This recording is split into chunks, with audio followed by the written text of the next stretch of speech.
नेरिया दक्षिण कन्नड़ जिले के बेलतंगड़ी तालुक का एक हरा भरा क्षेत्र है जो प्रकृति से देदीप्यमान है। सियोन आश्रम एक ऐसी संस्था है जो यह बेलतंगड़ी तालुक के गंडीबागिलु स्थान पर असहायक लोगों के लिए रीढ़ की हड्डी बनकर खड़ी है। अनाथों, विकलांगों, मानसिक अस्वस्थ, बूढ़े लोगों के लिए आश्रय स्थान है। ಪ್ರೀತಿಯ ನನ್ನ ವೀಕ್ಷಕರೇ, ಸಿಯೋನ್ ಆಶ್ರಮದ ಕುರಿತು ತಮ್ಮಲ್ಲಿ ಒಂದೆರಡು ಮಾತು ಹೇಳಲಿಕ್ಕೆ ಇಚ್ಛಿಸ್ತಾ ಇದ್ದೇನೆ. ಈ ಸಿಯೋನ್ ಆಶ್ರಮ ಪ್ರಾರಂಭವಾಗಿದ್ದು 1999 ಮಾರ್ಚ್ 22ನೇ ತಾರೀಕು. ಇದು ಪ್ರಾರಂಭ ಮಾಡಲಿಕ್ಕೆ ಕಾರಣ ಏನಂತ ಹೇಳಿದರೆ, ನನ್ನ ಸ್ವಂತ ಕೆಲಸಕ್ಕೋಸ್ಕರ ನಾನು ಪಾಲಕ್ಕಾಡ್ ಎಂಬ ಪ್ರದೇಶಕ್ಕೆ ಹೋಗಿದ್ದೆ. ಆ ಸಂದರ್ಭದಲ್ಲಿ ಕಂಡ ಒಂದು ದೃಶ್ಯ ಏನಂತ, ನಮ್ಮಂಥವರು ತಿಂದು ಉಳಿದ ಹೆಂಜೆಗಳನ್ನು ಆ ಕೆಳಗೆ ರೈಲ್ವೆ ಸ್ಟೇಷನ್ ಪ್ಲಾಟ್ಫಾರ್ಮಿಗೆ ಹಾಕ್ತಿದ್ರು. ಅದರಲ್ಲಿ ಕಪ್ಪು ಹೇಲು ಮೂತ್ರ ಹರಿಯುತ್ತಾ ಇತ್ತು. ಅದರಲ್ಲಿ ಬಿದ್ದಂಥ ಹೆಂಜಲನ್ನು ಈ ಮಾನಸಿಕ ರೋಗಿಗಳು ಹೋಗಿ ಎಕ್ಕಿ ತಿಂತಾರೆ. ಒಂದು ಕಡೆ ನಾಯಿ ತಿಂತಾ ಇದೆ, ಇನ್ನೊಂದು ಕಡೆ ಇವರು ತಿಂತಾ ಇದೆ. ಈ ದೃಶ್ಯ ನೋಡಿದಾಗ ನನಗೆ ತಡೀಲಿಕ್ಕಾಗಿಲ್ಲ, ನಾನೇ ಕೂಗಿಬಿಟ್ಟೆ, ದೇವರು ಎಷ್ಟು ಕಷ್ಟದಲ್ಲಿ ಇವರು ಜೀವನ ಮಾಡುತ್ತಾರೆ. ದೇವರು ನಮಗೆ ಇಷ್ಟೆಲ್ಲ ಕೊಟ್ಟಿದ್ದು, ನಮಗೆ ಇನ್ನೂ ಸಾಕು ಸಾಕು ಎಂಬುದು ಇಲ್ಲ, ಇನ್ನೂ ಬೇಕು ಬೇಕು ಎಂಬುದು. ನಾಳೆ ಇದೇ ಪರಿಸ್ಥಿತಿ ನನಗೆ ಅಥವಾ ನನ್ನ ಹೆಂಡತಿ ಮಕ್ಕಳಿಗೆ ಯಾಕೆ ಬರಬಾರ್ದು, ಬಂದರೆ ನಮಗೆ ಸಹಿಸಲಿಕ್ಕೆ ಆಗುತ್ತಾ? ಆ ಒಂದು ಮನಸ್ಸಿಗೆ ಇದು ಬಂತು. ಆವಾಗ ಒಂದು ದೊಡ್ಡ ನಿರ್ಧಾರವನ್ನು ತಗೊಂಡೆ, ಇನ್ನು ಮುಂದಕ್ಕೆ ಇವರೇ ಸೇವೆ ಮಾಡ್ತೀನಿ ಅಂತ.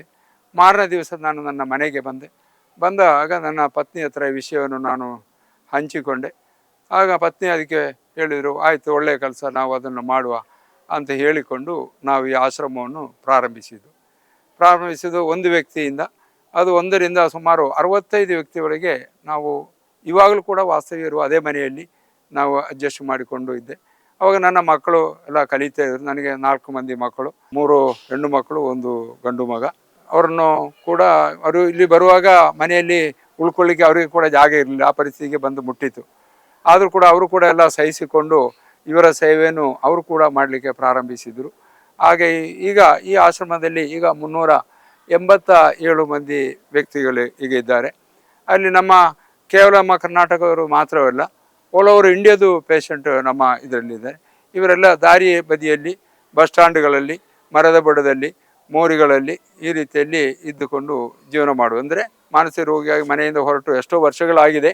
ಅವರಿಗೂ ಕೂಡ ಇನ್ನೂ ಗೊತ್ತಿಲ್ಲ ನಾವು ಯಾವಾಗ ಹೊರಟಿದೆ. ಇನ್ನೂ ಕೂಡ ಕೆಲವ್ರದ್ದು ಹೆಸರು ವಿಳಾಸ ಅವರಿಗೂ ಗೊತ್ತಿಲ್ಲದವರು ತುಂಬ ಮಂದಿ ಇದ್ದಾರೆ. ಅಂಥವರೆಲ್ಲ ಇಲ್ಲಿ ಇದ್ದಾರೆ. ಇಷ್ಟವರೆಗೆ ಸುಮಾರು ನಮಗೆ 3000ಗಿಂತ ಮೇಲ್ಪಟ್ಟು ಜನಗಳನ್ನು ನಾವು ಬಂದು ಇಲ್ಲಿ ಕರ್ಕೊಂಡು ಬಂದು ಅವರ ಸೇವೆಯನ್ನು ನಾವು ಮಾಡಿದ್ದೀವಿ. ಅದರಲ್ಲಿ ಹುಷಾರಾದವರನ್ನು ನಾವು ಅವರ ವಿಳಾಸ ತಿಳಿಸಿದ ನಂತರ ನಾವು ಅವರ ಮನೆಯವರಿಗೆ ಫೋನ್ ಮಾಡಿ ಕಾಂಟ್ಯಾಕ್ಟ್ ಮಾಡಿ ಅವರನ್ನು ನಾವು ಮನೆಗೆ ಕಳಿಸಿಕೊಡ್ತೀವಿ. ಇನ್ನು ಕೆಲವರಿಗೆ ವಿಳಾಸ ತಿಳಿದು ನಾವು ಅವರಿಗೆ ವಿಷಯ ತಿಳಿಸಿದೆ, ಆದರೂ ಮನೆಯವರು ಬರ್ತಾ ಇಲ್ಲ, ಅವರಿಗೆ ಬೇಡ ಅಂಥವರು ಮಾತ್ರ ಇಲ್ಲೇ ಇದ್ದಾರೆ. ಮತ್ತು ಕೆಲವಾರು ಮಂದಿ ಇಲ್ಲಿ ಮರಣ ಕೂಡ ಹೊಂದಿದ್ದಾರೆ. ಅವ್ರನ್ನ ಇಲ್ಲೇ ನಾವು ಬೆರೆಯಲು ಮಾಡಿದ್ವಿ. ಇಲ್ಲಿ ಹಿಂದೂ ಉಂಟು, ಮುಸಲ್ಮಾನ್ ಉಂಟು, ಕ್ರೈಸ್ತರುಂಟು, ಸಿಖ್ಗಳು ಉಂಟು, ಎಲ್ಲ ಜಾತಿ ಧರ್ಮಗಳು ಕೂಡ ಇದ್ದಾರೆ. ಅದು ಕೂಡ ಅಲ್ಲದೆ ಇಲ್ಲಿ ಹುಟ್ಟಿದ್ದು 13 ಮಕ್ಕಳಿದ್ದಾರೆ. ಈ ಮಕ್ಕಳೆಲ್ಲ ಹೇಗೆ ಆಗಿದೆ ಅಂತ ಹೇಳಿದರೆ, ಇವರ ತಾಯಿಯಂದರು ಮಾನಸಿಕ ರೋಗಿಗಳಾಗಿ ದಾರಿಯಲ್ಲಿ ನಡೆದಾಡ್ತಾ ಇರ್ತಾರೆ. ಅವರನ್ನು ನಮ್ಮಂಥವರ ಬುದ್ಧಿ ಇದ್ದ ಕೆಲವು ಜನಗಳು ಮಿಸ್ಯೂಸ್ ಮಾಡ್ತಾರೆ. ಹಾಗೆ ಗರ್ಭಿಣಿಯಾಗಿ 5 ತಿಂಗಳು, 6 ತಿಂಗಳು, 8 ತಿಂಗಳೆಲ್ಲ ಗರ್ಭಿಣಿಯಾಗಿ ಇಲ್ಲಿ ನಮಗೆ ಸಿಕ್ಕಿರುವುದು. ಅವ್ರನ್ನೆಲ್ಲ ಅವರ ಆರೈಕೆಯಲ್ಲಿ ಮಾಡಿ ಆ ಮಕ್ಕಳಿಗೆಲ್ಲ ಈಗ ಎಜುಕೇಷನ್ ಎಲ್ಲ ಕೊಟ್ಟು ಅವ್ರನ್ನ ಕಲಿಸ್ತಾ ಇದ್ದಾರೆ. ಈಗ ಅದರಲ್ಲಿ ಈಗ 4 ಮಕ್ಕಳೀಗ ನರ್ಸಿಂಗ್ ಮಾಡ್ತಾ ಇದ್ದಾರೆ. ಬಾಕಿ ಉಳಿದ್ರು PUC, SLC, 8th ಅಂದ 4th ಇಂದ ಮೇಲೆಯವರಿಗೆ ಕಲಿತಾ ಮಕ್ಕಳು ಕೂಡ ಇಲ್ಲಿ ಇದ್ದಾರೆ. ಈ ರೀತಿಯಲ್ಲಿ ಆಶ್ರಮ ನಡೆಸ್ತಾ ಇದೆ. ಈ ಆಶ್ರಮ ಈಗ ಪ್ರಾರಂಭಿಸಿ ಈಗ 25 ವರ್ಷ ಕಳೆಯಿತು, 26ನೇ ವರ್ಷ ರನ್ನಿಂಗಲ್ಲಿ ಇದೆ. असहायों को आश्रय देने और उनके जीवन में रोशनी लाने वाली इस संस्था की शुरुआत एक छोटे से घर से हुई, लेकिन अब ये कई लोगों के लिए रोशनी बन गई। इस संस्था की शुरुआत हुई है 22 मार्च 1999। तब से इस आश्रम ने कई देखा चुकी है। हर मन को दिन सिकुड़े एक घर दे दिया है। ಒಂದ್ಸಲ ನಮ್ಮದು ಈ ಆಶ್ರಮ ಪ್ರಾರಂಭಿಸಿ 2005ನೇ ಇಸ್ವಿಯಲ್ಲಿ ನಮ್ಮ ಮೇಲೆ ತುಂಬ ಅಪವಾದನೆ ಎಲ್ಲ ಬಂದಿತ್ತು, ಪೇಪರ್ಲಿ ಬಂದಿತ್ತು, ಕೆಲವು ಮೀಡಿಯಾಗಳು ಕೂಡ ಇದು ಮಾಡಿದರು. ಆ ಸಂದರ್ಭದಲ್ಲಿ ಅಮ್ಮ ವೀರೇಂದ್ರ ಹೆಗ್ಡೆಯವರು ಅವರೇ ಫೋನ್ ಮಾಡಿ ಕರೆದು ಅವ್ರು ಹೇಳಿದೊಂದು ಮಾತು, ಪೌಲೋಸ್ರೇ, ನೀವು ಮುಂದೆ ಇಟ್ಟ ಕಾಲ ಮುಂದೆ ಇಟ್ಕೊಳ್ಳಿ, ಹಿಂದಕ್ಕೆ ಇಡಬೇಡಿ. ಈ ವಿಷಯದಲ್ಲಿ ನಿಮ್ಗೆ ಏನು ತೊಂದರೆ ಬಂದರೂ ನಾನು ನಿಮಗೆ ಸಹಾಯ ಮಾಡ್ತೀನಿ, ನೀವು ಹೆದರಬೇಡಿ. ಯಾರು ಡಿಪಾರ್ಟ್ಮೆಂಟ್ ಬಂದು ಕೇಳಿದ್ರು, ನೀವು ಹೇಳಿ ಧರ್ಮಸ್ಥಳ ಹೋಗಿ ವೀರೇಂದ್ರ ಹೆಗ್ಡೆಯವ್ರ ಹತ್ರ ಮಾತಾಡ್ಕೊಂಡು ಬನ್ನಿ ಅಂತೇಳಿ ಅವತ್ತು ಧೈರ್ಯ ಕೊಟ್ಟವರು ಅವರು ನಮಗೆ. ಇಲ್ಲಾರ ನಾನು ಇವತ್ತು ಈ ಆಶ್ರಮ ಇರ್ತಿರ್ಲಿಲ್ಲ. ಕಾರಣ ಇರ್ತಿತ್ತೋ ಇಲ್ಲೋ ಎಂಬುದು ನನಗೆ ಹೇಳಲಿಕ್ಕೆ, ಆದರೆ ನಾನು ಇರ್ತಿರ್ಲಿಲ್ಲ. ನಾನು ಒಂದು ಡಿಸೈಡ್ ಮಾಡಿದ್ದೆ ಆ ಟೈಮಲ್ಲಿ, ಆ ಅಪವಾದ ಬಂದಾಗ. इस यौन आश्रम ने मानसिक अस्वस्थ, विकलांग, जरूरतमंद, वृद्ध, विभिन्न प्रकार से प्रांतान्वित अवर और समझ द्वारा आवंचित लोगों को आश्रय दिया है। सियोन आश्रम में सभी को कपड़े, भोजन, आवास और मुफ्त चिकित्सा उपचार मिल रहे हैं। ये पवित्र स्थान बच्चों, बूढ़ों और सभी को निस्वार्थ सेवा प्रदान करता है। ಎಲ್ರಿಗೂ ನನ್ನ ನಮಸ್ಕಾರ. ನನ್ನ ಹೆಸರು ಸುಜಾತ ಅಂತ. ಕಳೆದ 11 ವರ್ಷಗಳಿಂದ ಅಕೌಂಟೆಂಟ್ ಆಗಿ ವರ್ಕ್ ಮಾಡ್ತಾ ಇದ್ದೇನೆ. ಇಲ್ಲಿ ಸೇವೆ ಸಲ್ಲಿಸ್ತಾ ಇರೋದು ನನಗೆ ತುಂಬ ಖುಷಿ ತಂದು ಕೊಟ್ಟಿದೆ. ಇಲ್ಲಿ ನಮ್ಮ ಮ್ಯಾನೇಜಿಂಗ್ ಟ್ರಸ್ಟಿಯವರಾಗಿರಬಹುದು ಅಥವಾ ನಮ್ಮ ಮ್ಯಾನೇಜ್ಮೆಂಟ್ ಅವರಾಗಿರಬಹುದು, ಎಲ್ಲರೂ ಯಾವುದೇ ರೀತಿಯ ಜಾತಿ ಮತ ಭೇದ ಭಾವವಿಲ್ಲದೆ ಸಿಬ್ಬಂದಿಗಳನ್ನಾಗಿರ್ಬೋದು ಮತ್ತು ಆಶ್ರಮ ನಿವಾಸಿಗಳನ್ನು ಕೂಡ ತುಂಬ ಒಳ್ಳೆಯ ರೀತಿಯಲ್ಲಿ ನೋಡಿಕೊಂಡಿದ್ದಾರೆ. ನಮಗೆ ತುಂಬ ಖುಷಿ ಅನಿಸುತ್ತೆ. ತುಂಬ ದಾನಿಗಳು ನೆರವಿನಿಂದ ನಡೆಯುತ್ತಿದೆ ನಮ್ಮ ಸಂಸ್ಥೆ. ಇಲ್ಲಿವರೆಗೆ ದಾನ ಮಾಡಿದಂತಹ ಎಲ್ಲ ದಾನಿಗಳಿಗೆ ಚಿರಋಣಿಗಳಾಗಿರುತ್ತೇವೆ. ಪ್ರಸ್ತುತ 2023-24ನೇ ಸಾಲಿನ ಆಡಿಟ್ ರಿಪೋರ್ಟ್ ಪ್ರಕಾರ 2,10,14,542 ರೂಪಾಯಿಗಳು ಸಾಲದಲ್ಲಿದ್ದೇವೆ ನಾವು. ಈ ಸಾಲವನ್ನು ನೀಗಿಸಬೇಕಿದ್ರೆ ತಮ್ಮಂತಹ ದಾನಿಗಳ ಸಹಾಯ ತುಂಬ ಮುಖ್ಯವಾಗಿರುತ್ತದೆ. ಸಂಕಷ್ಟದಲ್ಲಿರುವಂತಹ ನಮಗೆ 1 ರೂಪಾಯಿ ಕೂಡ ಅತ್ಯಮೂಲ್ಯವಾಗಿದೆ. ಆದ್ದರಿಂದ ತಾವು ಮಿನಿಮಮ್ 1 ರೂಪಾಯಿ, ಮ್ಯಾಕ್ಸಿಮಮ್ ತಮ್ಮ ಕೈಲಾದಷ್ಟು ಸಹಾಯವನ್ನು ನೀಡಿ ತಮಗೆ ಸಹಕರಿಸಬೇಕಾಗಿ ಕೇಳಿಕೊಳ್ಳುತ್ತಿದ್ದೇವೆ. ತಾವು ನೀಡುವ 1 ರೂಪಾಯಿ ಕೂಡ ಅತ್ಯಮೂಲ್ಯವಾದದ್ದು. ಡೊನೇಷನ್ ನೀಡಿದ ತಕ್ಷಣ ನಮ್ಮ ಆಫೀಸ್ನ ದೂರವಾಣಿ ಸಂಖ್ಯೆಗೆ ದೂರವಾಣಿ ಮೂಲಕ ಅಥವಾ ವಾಟ್ಸಪ್ ಮೂಲಕ ತಾವು ಫೋನ್ ಮಾಡಿ ತಿಳಿಸುವುದು ನಮಗೆ ರಿಸಿಪ್ಟ್ ಮಾಡಲಿಕ್ಕೆ. ಅಂದರೆ ನಾವು donation ATG benefit IT file ಮಾಡುವವರಾದ್ರೆ ತಾವೆಲ್ಲರೂ ನಿಮ್ಮ ಸ್ವಂತ ಅಕೌಂಟಿಂದ ನಮ್ಮ ಸಿಯೋನ್ ಆಶ್ರಮದ ಅಕೌಂಟಿಗೆ ಟ್ರಾನ್ಸ್ಫರ್ ಮಾಡಬಹುದು ಅಥವಾ ಚೆಕ್ DD ಮೂಲಕನೂ ನಮಗೆ ಡೊನೇಷನ್ ಅನ್ನು ನೀಡಬಹುದು. ನೀವು ನೀಡಿದ ಡೊನೇಷನ್ ತಕ್ಷಣ ನಾವು ರಿಸಿಪ್ಟ್ ಮಾಡಿ ನಿಮಗೆ ನಾವು ಕಳಿಸ್ತೇವೆ. ನಾವು ರಿಸಿಪ್ಟ್ ಮಾಡಬೇಕಿದ್ರೆ ನಿಮ್ಮ ಪಾನ್ ಕಾರ್ಡ್ ಅಥವಾ ಆಧಾರ್ ಕಾರ್ಡ್ನ ಪ್ರತಿನೂ ನೀಡಬೇಕಾಗತ್ತೆ. ಅದು ನೀಡಿದ ತಕ್ಷಣ ನಾವು ರಿಸಿಪ್ಟ್ ಮಾಡಿ ನಿಮಗೆ ತಿಳಿಸುತ್ತೇವೆ, ಕಳಿಸ್ತೇವೆ. ನಂತರ ಫಾರ್ಮ್ 10B ಮಾರ್ಚ್ ನಂತರ ಏಪ್ರಿಲ್ ಅಲ್ಲಿ ನಿಮಗೆ ಫಾರ್ಮ್ 10B ಯನ್ನು ನೀಡುತ್ತೇವೆ. ಇದು ನಿಮಗೆ ATG ಬೆನಿಫಿಟ್ಗೆ ಉಪಯೋಗವಾಗುತ್ತದೆ.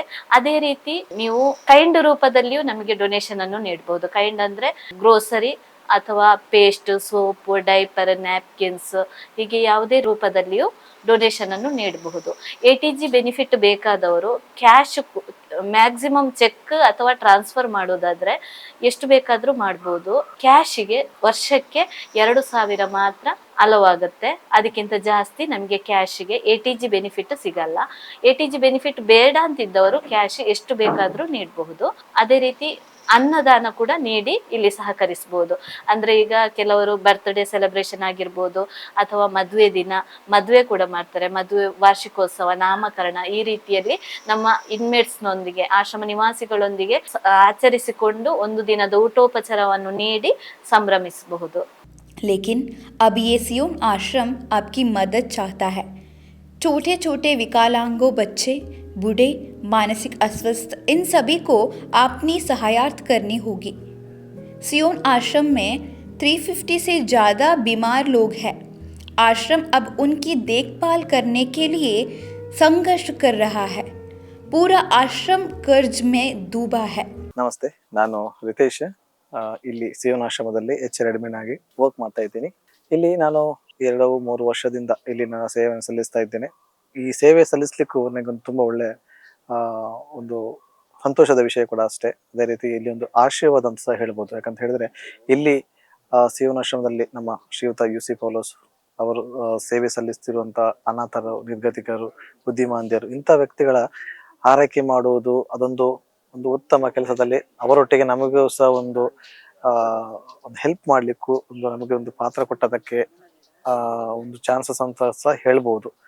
ಅದೇ ರೀತಿ ನಾವು ಇಲ್ಲಿ ತುಂಬಾ ಸ್ಟಾಫ್ಗಳು, ನಮ್ಮ ತರ ತುಂಬಾ ಸ್ಟಾಫ್ಗಳು ಇಲ್ಲಿ ಡೆಡಿಕೇಟೆಡ್ ಸ್ಟಾಫ್ ಅಂತ ಹೇಳ್ಬೋದು. ಒಳ್ಳೆ ರೀತಿ ಯಾವುದೇ ಈವನ್ ಸ್ಯಾಲ್ರಿ ಈಗ ಕಮ್ಮಿ ಆದ್ರೂ ಕೂಡ, ಕೆಲವೊಮ್ಮೆ ಡಿಲೇ ಆದ್ರೂ ಕೂಡ ಎಲ್ಲರೂ ಕೂಡ ಇಂದಲ್ಲ ನಾಳೆ ನಮ್ಗೆ ಸಿಗ್ತದೆ ಅಂತ ಹೇಳುವಂತ ಮನೋಭಾವನಲ್ಲಿ ಕೂಡ ಎಲ್ಲರೂ ಕೂಡ ಒಂದು ಪಾಸಿಟಿವ್ ಇದರಲ್ಲಿ ಎಲ್ಲರೂ ನಮ್ಮ ಆಶ್ರಮ ನಿವಾಸಿಗಳಿಗೆ ಅವರ ಫ್ಯಾಮಿಲಿ ಮೆಂಬರ್ ತರಾನೇ ಅವರು ನೋಡಿಕೊಂಡು ಅವರನ್ನು ಪಾಲನೆ ಪೋಷಣೆ ಮಾಡ್ತಾ ಇದ್ದಾರೆ ಮತ್ತು ಅವರ ಬೆಸ್ಟ್ ಸರ್ವಿಸ್ ಅನ್ನು ಅವರು ಕೊಡ್ತಾ ಇದ್ದಾರೆ.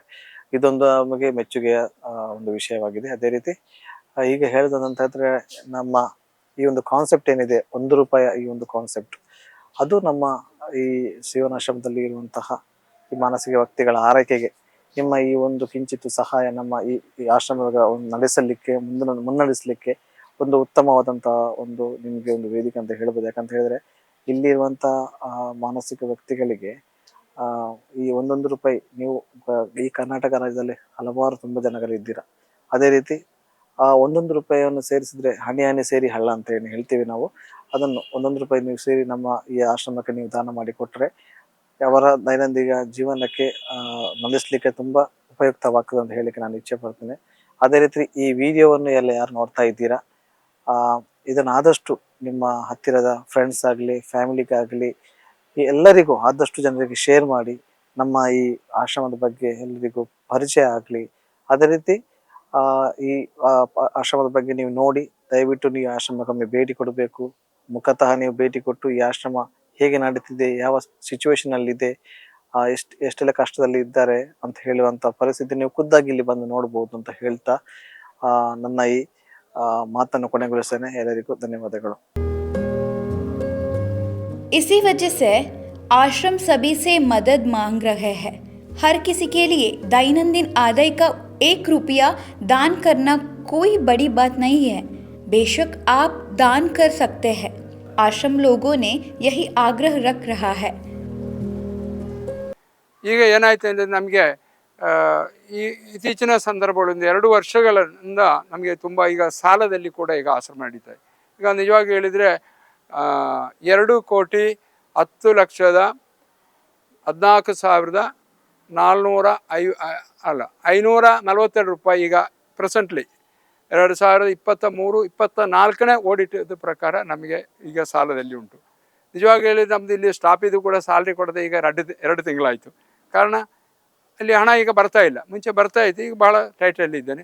ನಾವು ನಿಜವಾಗ್ಲೂ ಈಗ ಈ ವಿಡಿಯೋ ಮಾಡೋ ಒಂದು ಉದ್ದೇಶ ಕೂಡ ಏನಂದರೆ ಈ ಸಾಲವನ್ನು ಮುಗಿಸಬೇಕು ಮತ್ತು ನಮ್ಮ ಇಲ್ಲಿಯ ರೂಟೀನ್ ಕೂಡ ಡೈಲಿ ನಮಗೆ ನಡೀಬೇಕು. ನಮಗೆ ಈಗ ಒಂದು ದಿವಸಕ್ಕೆ ಟೋಟಲ್ ಇಲ್ಲಿ ಸ್ಯಾಲರಿ ಮತ್ತು food, medicine, current bill, phone bill, ಬಾಕಿ ಇನ್ನಿತರ ಎಲ್ಲ ಖರ್ಚುಗಳು ಸೇರಿ ಮೆಡಿಸಿನ್ ಎಲ್ಲ ಸೇರಿ ನಮಗೆ ಒಂದು ದಿವಸದಲ್ಲಿ 1,31,000 ನಮಗೆ ಖರ್ಚು ಬೀಳ್ತಾ ಇದೆ. ಅದು ಏನಿದ್ರು ಎಲ್ಲ ಅಕೌಂಟ್ ಥ್ರೂ ಉಂಟು, ಎಲ್ಲ ಆಡಿಟ್ ರಿಪೋರ್ಟ್ ಪ್ರತಿ ವರ್ಷ ಆಡಿಟ್ ಆಗ್ತಾ ಇದೆ, ಎಲ್ಲ ಕರೆಕ್ಟಾಗಿ ಅದು ಮಾಡ್ತಾ ಇದ್ದೀವಿ. ಈ ರೀತಿಯಲ್ಲಿ ಉಂಟು ಈ ಪರಿಸ್ಥಿತಿ.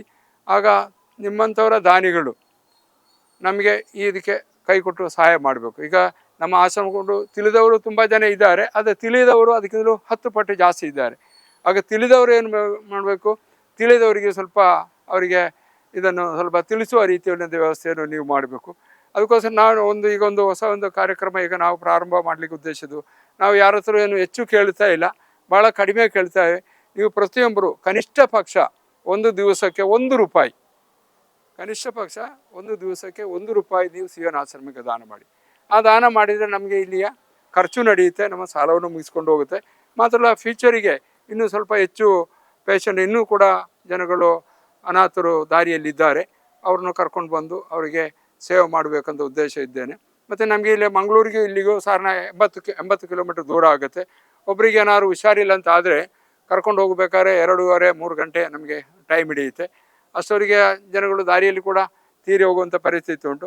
ಅವರಿಗೆ ಕೂಡ ಇಲ್ಲಿ ಈ ಇದ್ದಂಥ ಪೇಷಂಟಿಗೆ ಇಲ್ಲಿ ಒಂದು ಹಾಸ್ಪಿಟ್ಲಿದ್ದು ಒಂದು ವ್ಯವಸ್ಥೆ ಮಾಡಬೇಕಂತೆ, ಫುಲ್ಲು ಫೆಸಿಲಿಟಿ ಕೊಡುವಂಥ ಒಂದು ವ್ಯವಸ್ಥೆ ಮಾಡಬೇಕಂತ ಇದ್ದೇನೆ. ಈಗ ಭಾಳ ಸಣ್ಣ ರೀತಿಯಲ್ಲಿ ನಾವು ಮಾಡ್ತಾ ಇದ್ದಾರೆ, ಆದರೆ ಅದು ಸಾಕಾಗೋದಿಲ್ಲ, ಹೆಚ್ಚು ಮಾಡಬೇಕಂತ ಉದ್ದೇಶ. ಅದಕ್ಕೆ ನಿಮ್ಮೆಲ್ಲರ ಸಹಕಾರ ಬೇಕು. ನೀವು ಈ ವಿಡಿಯೋವನ್ನು ನೋಡುವವರು ವಿಡಿಯೋನು ನೋಡಿ, ಮತ್ತು ತಮಗೆ ಸಂದರ್ಭ ಸಿಕ್ಕಿದಾಗ ಒಂದಾದ ಸಲ ಈ ಆಶ್ರಮಕ್ಕೊಂದು ಭೇಟಿ ಕೊಡಿ. ಮತ್ತು ನಿಮ್ಮ ಬಾಕಿ ಉಳಿದವರು ಯಾರು ಫ್ರೆಂಡ್ಸ್ ಇದ್ದಾರೆ ಅವರು ಕೂಡ ತಿಳಿಸಿ ಸಹಕರಿಸಿ ಅಂತ ಬೇಡಿಕೊಳ್ಳುತ್ತಾ ಇದ್ದೇನೆ. ಆಲಿಸಿರಿ ಬಾಳೊಂದು ರಾಟ ಮರೆಯದಿರಿ, ಬೆಳಕಿನ ಕಿರಣಗಲಿ ಬಣ್ಣಿಸಿರಿ, ಬೆಳಕುಂಟು ಮನೆಯುಂಟು ತೋರಿಸಿರಿ, ನಾಲಕ್ಕೆ ನಂಬಿಕಿರಲಿ ನಮ ಬಾಳಲಿ. ತಮಸೋಮ ಜ್ಯೋತಿರ್ಗಮಯ ಮೃತ್ಯೋರ್ಮಾ ಅಮೃತಂಗಮಯ. ಓಂ ಶಾಂತಿ ಶಾಂತಿ ಶಾಂತಿ. मेरे बीच में तेरे मेरे बीच में कैसा हो ये बंधन अनजाना, कैसा हो ये बंधन अनजाना. हाँ, सियोन आश्रम के बैंक खाते में प्रतिदिन 1 रुपया, साल में 365 रुपया, उससे अधिक जमा कर सकते हैं. आपका छोटी सी मदद उन छोटी छोटी बच्चे के जीवन को रोशन कर सकता है.